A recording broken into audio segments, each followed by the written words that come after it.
Well, hello, everybody. My name's Ian Utilli, and we're here at 1340 AM KOMY. I'm going to go live on the radio in just a moment. But while I'm waiting, I just want to say hi to everyone. We just went live on the present impact of Web3 and AI in community and philanthropy. And now we're going to be talking about the future vision of how this stuff plays out. I'm here with a dozen people in the studio today, so it's pretty busy and fun, but I hope that you enjoy our time together. And we're getting ready to get started right now.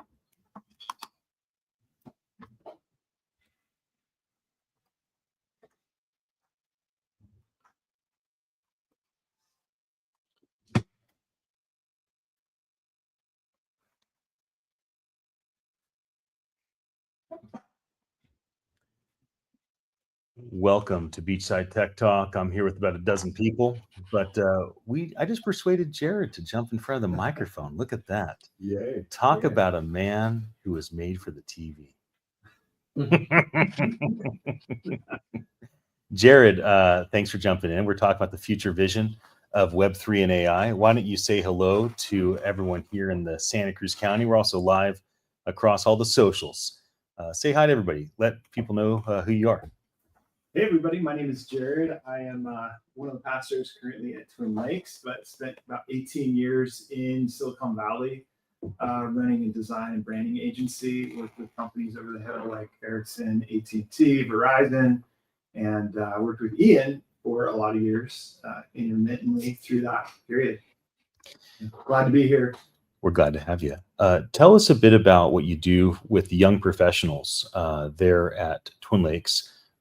It's something that Adrian was heading up for a while, and you just got the handoff, and you're doing some fun stuff through the Old Testament sacred scriptures. So I imagine all the Jewish people are coming over to listen to you because, you know, I mean, you're talking Father Abraham. You might even have some Muslims come over and say hello. We got deep into Abraham. Well, actually, what we found is that there's a change. Like, you know, when I was growing up, the post-college pre-family demographic was mostly married, but that's changing to some degree. And so there's this large group of folks that are in that age group. And what we found is that as we're reaching out to them, that they really are hungry to know more about the Bible, right? Because for whatever reason, cultural shift, not having access to those things. And so we just do that. So we basically gather together, we give them a forum to be able to talk with each other about the scripture. So I'll set them up and then give them questions that sort of point them in a direction. And the conversations have been amazing. And I think it's been a really good thing. And it's really interesting that that's what they want. So they're coming for that specifically. We don't do much. Do they read the scriptures ahead of time and they talk about them, or they just talk about them? Yeah, they read them as a group. Okay. There, and I guide them with questions. That sounds pretty cool. Like what type of question? Give me an example. Well, like for instance, we're talking about Abraham, right? So we're in the book of Genesis, right? So I look at macro themes. I'm, was taught biblical theology at Western Seminary, and so we're looking at sort of like what are the macro themes. And for us right now, we're focusing on living by faith, not living out your faith. Big difference there. So we're exploring like the concept of like what does it actually look like to live by faith, especially in your workplace. Because I spent 18 years to almost 20 years wrestling with that. And so one of the questions might be like, what does it look like to, we trying to think here. Abraham, as he's going out, he's called out of his country. Like, what is the difference between that and the way we might pursue or create the future, right? Because we're taught to sort of like, and whether we know it or not, this is definitely infiltrated with manifestation, law of attraction. We're taught to sort of like visualize and create our own future. And I think that's something that we absolutely love and something I lived under that mindset for a long time. And so kind of like, how does that change? And what's the paradigm shift of walking by faith versus creating your own future, having God create your future versus, so we're exploring with those concepts right now. Cool stuff. So Nigel, we always have Ted here, who's kind of our resident theologian. But today we have Simon and Jared as well. And we're talking about the future vision of how these technologies like Web3 and AI will impact community and philanthropy. Any thoughts in your mind, Nigel? Any questions on your mind? I think from a giving perspective, being able to track what is being given is helpful. I would say that it's important not to underestimate just how powerful AI is and utilize it to its full potential. Again, similarly to our conversation about faith, what are we doing with what we've been given? Now, it's nice to say, okay, well, $10 was given, or whatever the case may be, and X amount of this or that was given. But I think information in a vacuum, especially when that doesn't have to be a handicap, is important to make note of. I think when you look at what was done with money, it also should be compared against what is typically done, what is the norm, because, those statistics in a vacuum, or if you're in the echo chamber of your own head and not having conversations, which is why the human component and oversight is so important, it's going to make a major difference. And I think the good news, or why I feel the most optimistic, is for those of us who embrace what this technology is able to do, we will understand that we don't have those limitations anymore. It can process massive amounts of data without us having to go through all the arduous tasks that come with it. And then we can start to see some true transparency, because there is convenient truth. People can tell you information, but then there's a transparent reality that comes with understanding what that means in a way that we understand, which is what AI provides. So those are my thoughts. Dan, how about you? What's your vision for how Web3 and AI is going to make an impact on community and philanthropy? Well, I think it's going to bring community and philanthropy closer together. I briefly mentioned earlier that communities are being more focused on their local giving, so they can actually try and see where the dollars are going. But the GoFundMe projects are great things. I know just before the 4th of July weekend, there was a local food pantry that did a GoFundMe, and they were able to raise like over $5,000 in just 2 days. So when you look at philanthropy and giving from a scale or scope point of view, people setting up a charitable donation could take months, years just to create a business for it. But through these local charities that you can give to through a GoFundMe account or a QR code process, the local communities are able to put the dollars where it really needs to go immediately. And seeing the reaction of it is a great thing. I think also, like for instance, maybe a coffee shop, a QR code, maybe supporting a local beach cleanup. You get your local beach cleanups put together. It's a nice sunny day on a weekend, and then your neighbors are actually, getting together on that day, embracing and meeting each other. And so it just gets that community vibe going. So I see AI and the block being used. We were just talking not too long ago, Ian, the other day about how they're bringing it into our public works departments and using the blockchain to create permits for RVs and things like that. So small increments at a time, slow, steady pace. But I think the small donations are going to be the go-to, because they see instant reaction and instant results, and then the community actually can social media and get involved. It's been said that if you take one of the coals out of a fire and you separate it, that coal is going to cool off real fast. But if you keep the coals together, the fire will burn as one. So one of my concerns about the present community and philanthropy world is everyone has a little coal in their hand.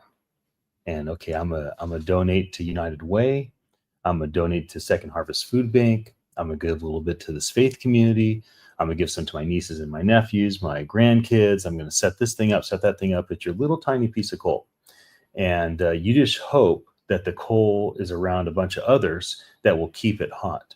But you don't actually know. So you don't really know, and you're just kind of doing things on your own. Another thing is community. So you invest your time and your energy into a community. I mean, how many of our grandparents, how many of our great-great-grandparents built faith communities? They literally, with their hands, and bled over building like some church that's 100 years old, some synagogue or some mosque that's 100 years old. And our ancestors spent all this energy and time building this thing, and only to find that, oh, it shut down. Now it's a library. Now it's a coffee shop. Because you have no idea what your investment of time, energy, and money is going to do over the long haul, as we are so individualistic in America. So my future vision for Web3 and AI is that those that have a little bit of time, a little bit of money, a little bit of resources, that these automation tools will help us understand who else is passionate about the same thing we are. Oftentimes people start the same exact type of thing, right? 2 individuals in the same town will start something to house the homeless. 4 individuals in the same town will start something to feed the hungry, right? Where only if those 4 people knew each other, if there's an automation tool, some sort of AI tool that could tell them, oh no, don't be the 4th person doing the same thing. There's 3 other people that have the exact same vision that you have. Join them. Like, let's do this together. Let's get all of our coals together. Another thing, how many times are there 3 Baptist churches that get started?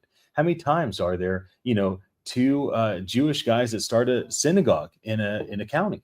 Where if only they knew each other, if only they could come together and have the humility to leverage an automation tool, start to check their personality, say, oh, you're great at communication. Oh, you're great at operations. Let's do this together. You operate, I'll communicate. And now that's what I have a lot of vision for when it comes to things like AI and blockchain. Is with blockchain, Web3, we have the ability to know what's real, know it's true. It's immutable. It can't be changed. It's trustworthy. It's a public ledger for all to see. And so you know now what's true. And then you have these tools like AI that can help you understand, like, what do you bring to the table? What do they bring to the table? And now all of a sudden you can have people work together with much more unity, because they go, oh, I don't have to be the whole thing. I can be a small part of this vision. And so I'm going to come with my time, my resource, my money, my energy, my gifts. And then now I'm not alone anymore. Now there's half a dozen or several thousand people that are joining me in the same thing. And it's very hard for humans to coordinate themselves, right? We have such a hard time with coordination that we have to have a federal government create US dollars to coordinate value. We're so bad at coordinating value. We literally have to have a government create a value coordination tool. We're so bad at taking care of each other. We have to have insurance companies that basically we give money to, so that they'll take care of our family if we get sick. They'll take care of our business if something bad happens, because we're just not very good at coordination. So I believe that the future vision around Web3 and AI, when it comes to things like community and philanthropy, is the ability for these tools to help us coordinate ourselves to have greater impact with the same resources that we bring to the table. Does that idea inspire anybody? Anybody have anything else they'd like to build upon that thought? The nail on the head. If we can coordinate our efforts more. And I mean, one of the big challenges I see with philanthropy is we generally tend to meet needs. So we're alleviating symptoms, but not necessarily solving the core problem. And so, you have groups that are great at addressing addiction. You have groups that are great at housing the homeless. You have groups that are great at feeding the hungry. Okay, they do all those, but what a person needs, or a family needs, is undergoing crisis, is they really need all of those. And whether it's even, whether it's a private philanthropy, or if you want to frame like social services, what we do through our government is public philanthropy, it's very, very difficult to navigate the system and for one person to get everything. And so, we end up spending a whole lot of money, but we're not changing the outcome. So, we spend lots and lots of money on social services and housing the poor and all that, but yet the problems such as homelessness are increasing, not decreasing. Addictions increasing, not decreasing. And so we need a collaborative approach desperately. We also need accountability of where the funding goes, because it's a real mess to try to figure out where it goes. And so therefore we make bad decisions as to where to allocate it. And what we end up having right now is lots and lots of money being spent. But, the wealth that has been created in Silicon Valley has not, the divide between those who are receiving the benefits from it and those who are falling through the cracks and needing services and having negative outcomes is just increasing. So my hope for the future is with you that we can solve these problems, become more collaborative and more transparent, so we make better decisions at how to solve the underlying problems and not just alleviate symptoms. I see AI as a way of definitely bringing together all the different ministries, bringing it together in a computer type form. But there's nothing like actually coming together and actually interfacing with that individual, having fellowship with that individual. And again, I can't say enough about something that brings all these ministries, all these churches, bringing them in a physical so they can see each other, they can talk, they can communicate, and they have this beautiful fellowship. And so that's the only thing I'm a little concerned that are we getting too much into the AI technology and not enough of the actual interaction? And I look around me and I'm the oldest person here. So I just know that's how I communicate. And Ephesians 4:29 say words that are uplifting according to the needs that'll benefit those that may listen. Well, I can't say things that are uplifting according to their needs unless I get to know that individual. And it has to really happen on a one-on-one basis. When we did a True Love thing, we brought pastors together where we shared and we understood who they are, what they are, the different ministries. And then we physically come together. And there's nothing like that, physical coming together. So that's No, I'm glad you brought that up, because it absolutely has to be both and. And if we think technology is going to do it for us, we are setting ourselves up for a major disappointment. We've already tried that, it's failed. But if we look at technology as being tools for people to connect, and people are also going to have to be the drivers. Even when you talk about, collaboration, technology can help us do it better. But unless there's a heart change and we actually want to work with one another and are willing to adopt the humility that maybe we're not the best, we can't do it all ourselves, we're going to fail at that. And technology will just make us more fragmented or better at fragmenting or better at proving we don't need someone else. But if we do have that heart change, and if we do know that people are at the center of it, and it has to be human connection, and now we envision how can technology help us do that? That's the winning formula. I always like to think of there's that Uncle Fred. And of course, what we're trying to do is a big, glorious family of this church that has all these ministries. There's Uncle Fred. That I don't like Uncle Fred. He's a little weird. When he gets it, Fred, no, he's not that bad. There's good things about Uncle Fred. And this thing I don't think is possible to pick up while having that interaction one-on-one. You can see the goodness of Uncle Fred. If anyone's out there, Fred, I'm sorry. I don't mean to. There's an uncle. There's always Uncle. I know who he's talking about. Go ahead.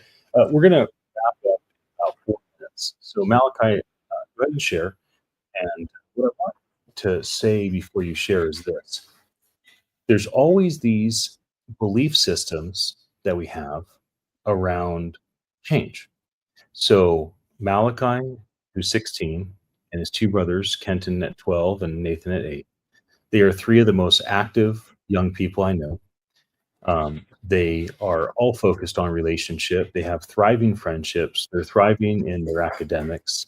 And yet they are also fully fluent with AI, fully fluent with blockchain technology, to their iPads and their, the older kids into their phones. And so what happens oftentimes is people are like, whoa, this is going to take away from what matters primally for humans. And my response is probably not. This is probably going to do that for those that are convinced it's going to, because you have to manifest what it is that you speak about. So most likely, these technologies are only going to help make you more physically connected. And so, son, what's your take before I have Simon share a bit about what's happening in True Love? We only have 2 minutes, so keep it quick, my son. Well, I think that you are right in what you're saying, and obviously you guys as well. AI is this new tool, but it doesn't mean that it is the community we're searching for.